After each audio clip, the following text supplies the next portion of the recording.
Hi everybody, welcome to the thumb. So I told you I would do it, and I'm gonna do it today. I was watching a video. Like, a lot of the outdoor people in Michigan right now are really talking about the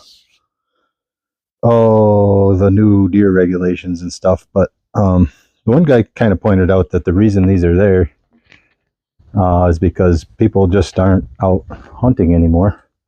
And this guy was from kind of a rural area, I think down in Washtenaw County, down by Ann Arbor and all that. And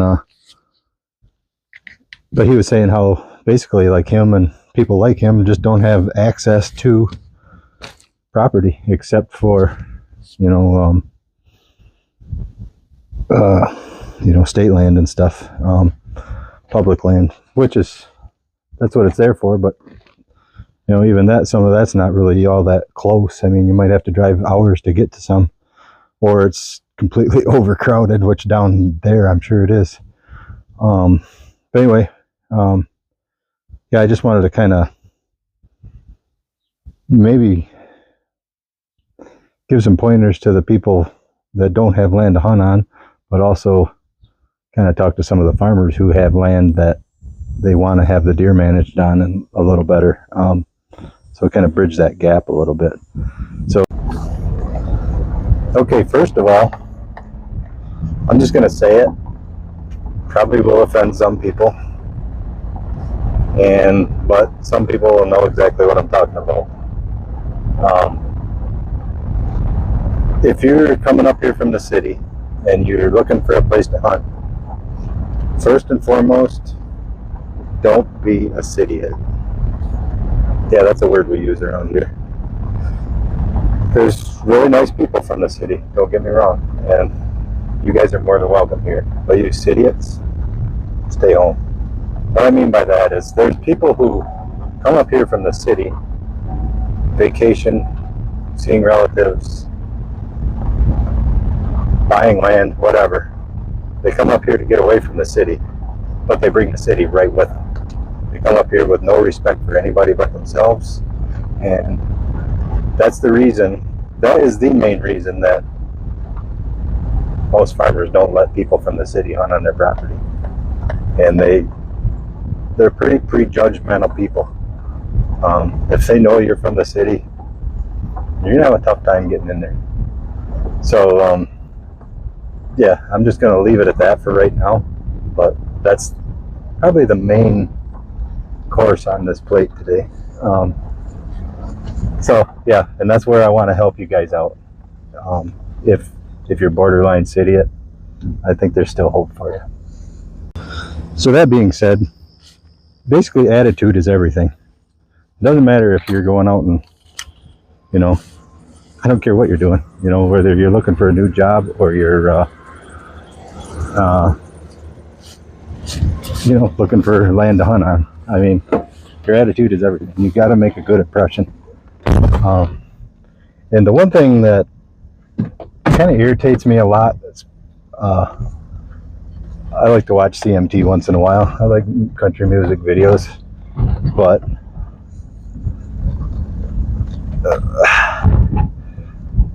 real country people are not gangstas. These country music people, stars, whatever, that have like they wear their hats, like a true country guy has a curve in his hat. So just so you know that. Gauges, face tattoos, rings all over their frickin' face. Yeah, don't even bother. Just stay in the city. Yeah. So, okay, so now that I'm done offending everybody, if you want to hang with me, I'll help you out. Okay, so you're looking for some land. The easiest thing to do is know somebody. Whether it's a relative, friend, somebody that owns land. But the problem is that people are so far removed from their country roots anymore that good chance you don't really know anybody firsthand that owns a lot of land or lives in the country even. So how do you do that? Well, ask around. There's probably people you work with, people you work with that whose parents still own land in the country, or they might know somebody, or maybe their in-laws or something own property. Just ask around. People still own property in the country, so it's chances are somebody who knows somebody.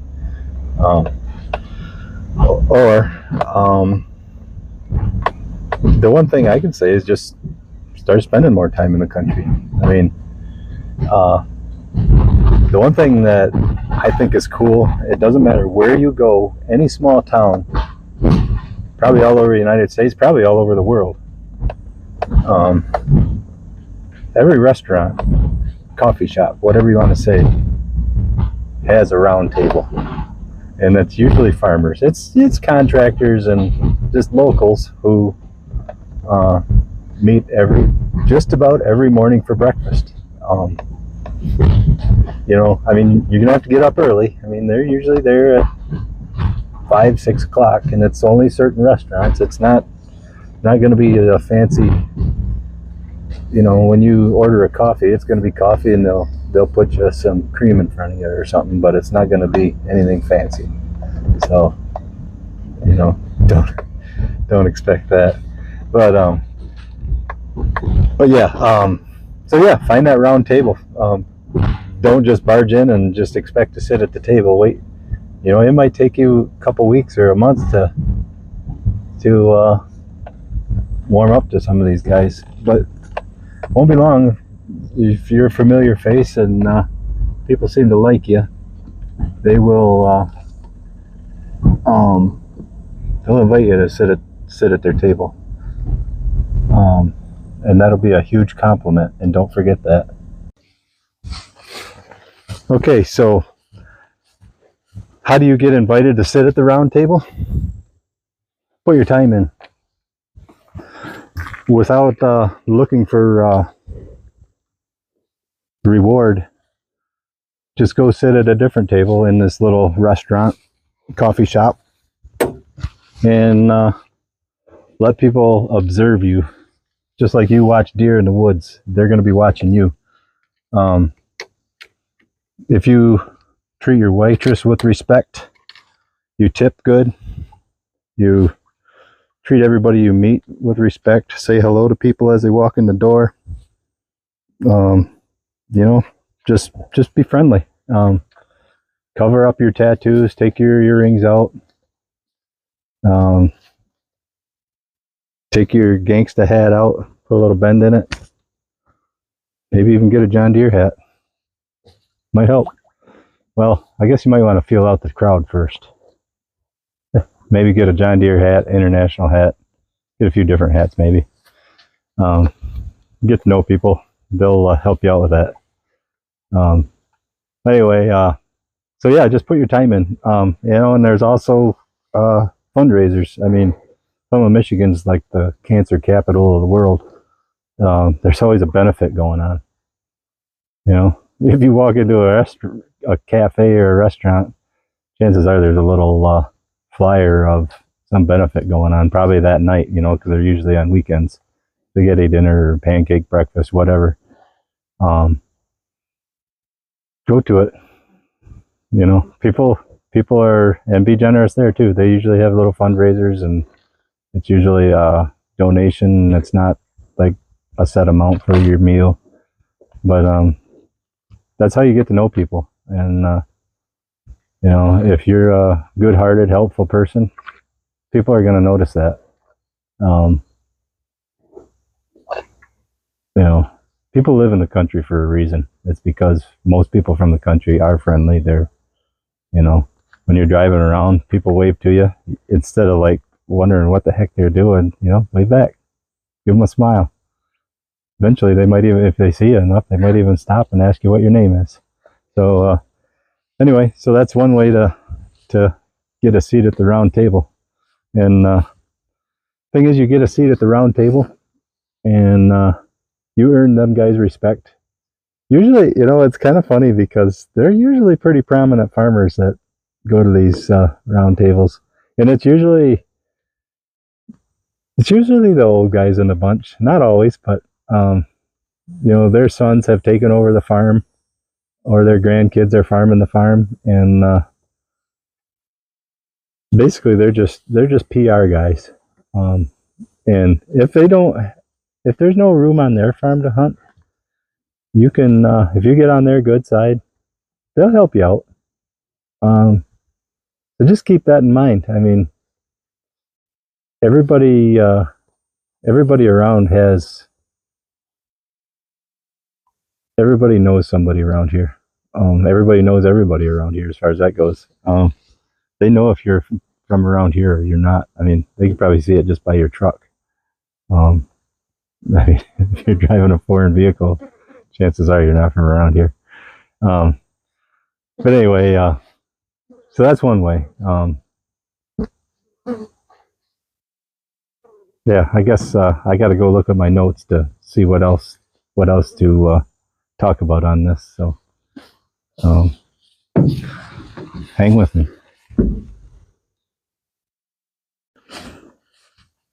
Okay, so how do you let the guys at the round table know that you're looking for hunting land? They'll ask you. They'll say, we've been seeing you for a few weeks. What you got family here? You got, you know, why do you keep coming? Blah, blah, blah. And just tell them, say, hey, well, I'm kind of looking for some property to hunt on. Don't say I want to lease some land. I want this. I want that. Just say, yeah, I'm kind of looking for some place to hunt. You know, tired of hunting public land and want something that, you know, some private land that I can hunt on. You know, they're not going to be offended. You know, just be truthful with them. Say, you know, and if there's a group of you that want to hunt on some land, then make sure all of you are there. Don't say, yeah, me and a bunch of friends want to hunt some land. They'll say, well, where are all your friends? You know, because it's not just you. It's the one thing you should probably do is, you know, watch the whole series of Yellowstone. You know, I'm not saying if you make the wrong move, you're going to end up at the train station, but you will be. You'll get people will remember you for, you know, if you do something to offend somebody, they'll remember you that way too. So, you know, like I said, there's a reason that people don't let people from the city hunt on their property, because the property it's their home. I mean, it'd be like you aren't going to just let anybody come sit in your living room and watch TV with you. You know, put that into perspective, because, you know, this is their land. It might be multi-generational family-owned land. They've learned to respect that land. They've learned to cherish and protect that land. So they're not going to just let anybody come and hunt it. And so, but yeah, anyway, just be honest with them. Just say, hey, I'm looking for some land, you know, and you know, if Farmer Joe says, you know, I got 40 acres that, you know, that I'd like to see somebody kill some does on. You know, don't say, well, I'm not into killing does. You know, say, well, okay. I mean, because chances are that's if you were to get in on a farm, that's probably the only reason you're going to get in on that farm is because he wants to see them deer managed.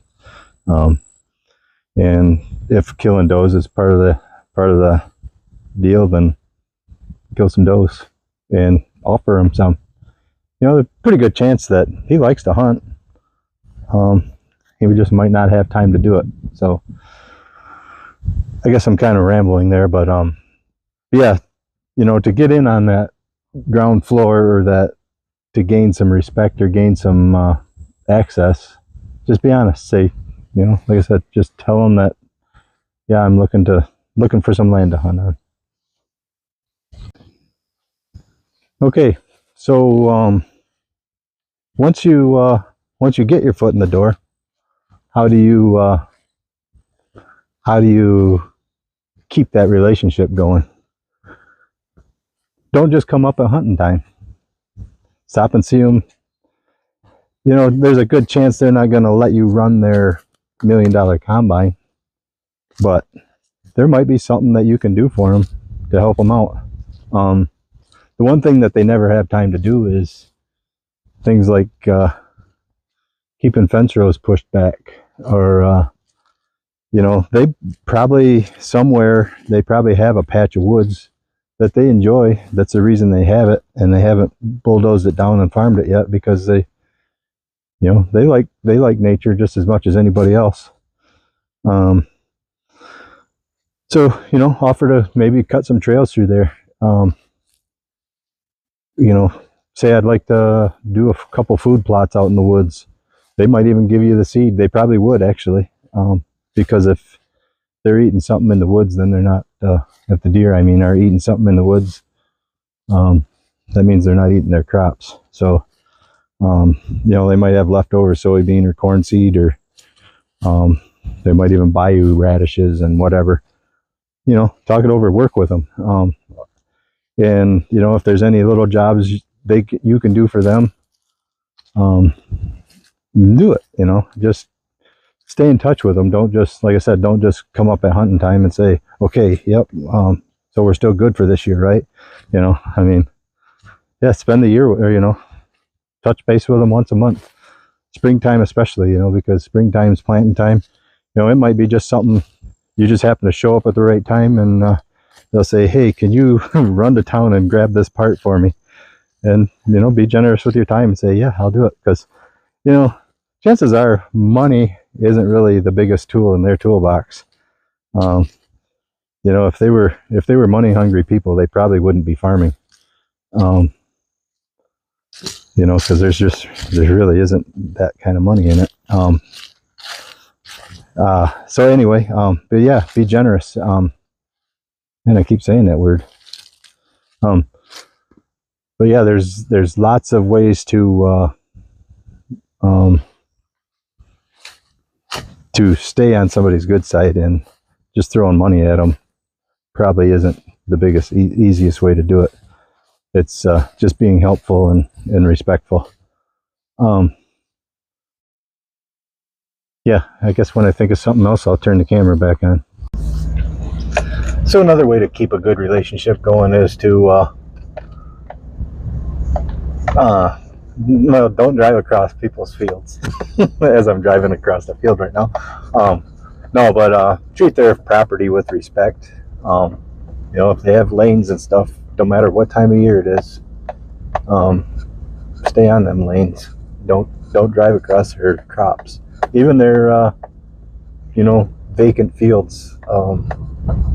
Yeah, don't drive across them. I mean, especially like hay fields and stuff like that they want to keep smooth. You know, like right now everything's dry. That's why I'm driving across this, because I don't feel like walking back out to fix a fence. But and this is quote unquote my field, so so I can do that, but you as a guest can't. Yeah, and oh, there's another thing that I will help keep the respect, or keep everybody happy. I guess I'll get into that when I start doing my fence fix project. Okay, so another thing that'll would probably help. Like I said, most farmers like to hunt, and they like to do things. But one of the last things they have time to do is, you know, put in deer blinds, and yeah, like I said, food plots. We talked about that a little earlier. But yeah, they just don't like to take the time to do that. Or I should say, just plain don't have the time to do, work on whether it's food plots or deer blinds, So maybe offer to put up deer blinds for them. Basically, make something that's kind of dedicated just for them, like, okay, this is your blind. And then, do some food plots around them and stuff like that. But yeah, little things like that will just go a long ways in keeping, building a friendship, basically. And then if you're a farmer watching this, I guess be open. If you got a guy that wants to hunt and you got some land to be hunted, be open-minded. I mean, give them a chance. Like the property I hunt here, this is my father-in-law's ground, and for whatever reason, probably they had a bad experience with it, but it's always been only family hunts on this land. And even me as an in-law, I didn't even ask to hunt on it because it was kind of an unwritten rule. It was very obvious when I was dating my wife, and I mean, it was a few years after I got married before I even asked. And that was basically just because I moved into the area, and I had, my dad's property was over there, and I hunted on my dad's property because I lived closer to my dad's than I did here. But then when I moved here, first couple years, I still hunted at my dad's, and then, I guess finally I just started hunting, well, actually on this farm, and this has always been kind of my place to go since then. But there again, I'm not blood, and I still, pretty much all these things I'm saying, it's kind of what I've learned by dealing with my in-laws, and just little respect things and things that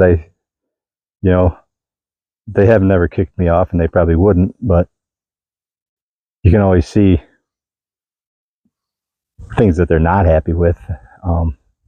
Yeah, and speaking of that, anything that you kind of want to do, if it's something major, be sure to ask first. Don't just go start cutting a trail through the woods, or putting a deer blind up somewhere, or even a tree stand.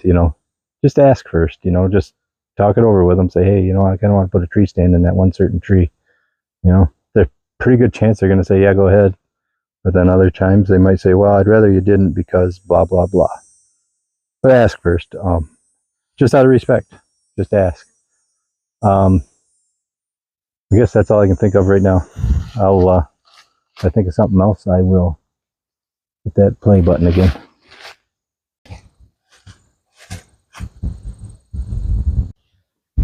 Okay, so here's a funny little story. One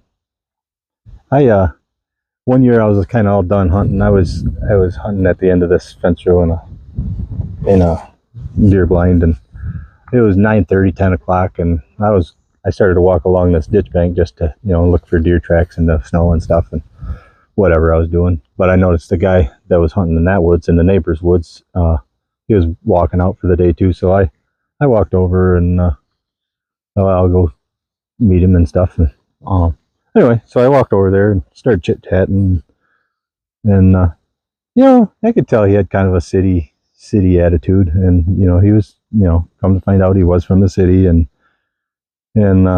but he seemed like, as far as city people go, he was a friendly enough guy. And I just said, if you ever shoot a deer, don't be afraid to walk across and get it, So yeah, that goes without saying. I'm like, well, no, kind of really doesn't, but kind of, as I was walking away, I was like, well, what a dick, and yeah, so that wasn't a good thing. So I guess, long story short is, treat treat the neighbors with respect too, and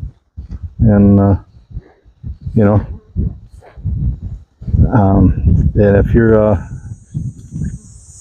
just treat your neighbors with respect, I guess, is the, because you're a guest there. You're not just a guest on the property you have permission to hunt on, but you're a guest to the area. So so yeah, treat them with respect, and it'll go a long ways. And you know, someday you might be able to hunt that property too. Or if you're you know somebody who's looking for some property, you might be able to put a good word in for them. You know, the more you get to know people and the more they like you in the area, you know, once you kind of get in with the crowd, you are in with the crowd forever. If you're out with the crowd, you'll be out with the crowd forever. So anyway, I'm probably just going to end it there because I could babble on all day about stuff, but I hope all these little tips helped you. If I offended you, I'm really not sorry, because I'm not speaking anything to hurt anybody's feelings. I'm just kind of speaking the truth and telling you like it is. I mean, people don't like to, you know, just let anybody hunt on their land. Like I said before, it's their home, it's their legacy. So yeah, I guess if you're a farmer watching this, you know, leave a comment or two. You know, tell a story of why or why not somebody should be able to hunt your land. If you are looking for land, you know, I guess, or you know somebody looking for land, you know, send them this. You know, maybe it'll help them out.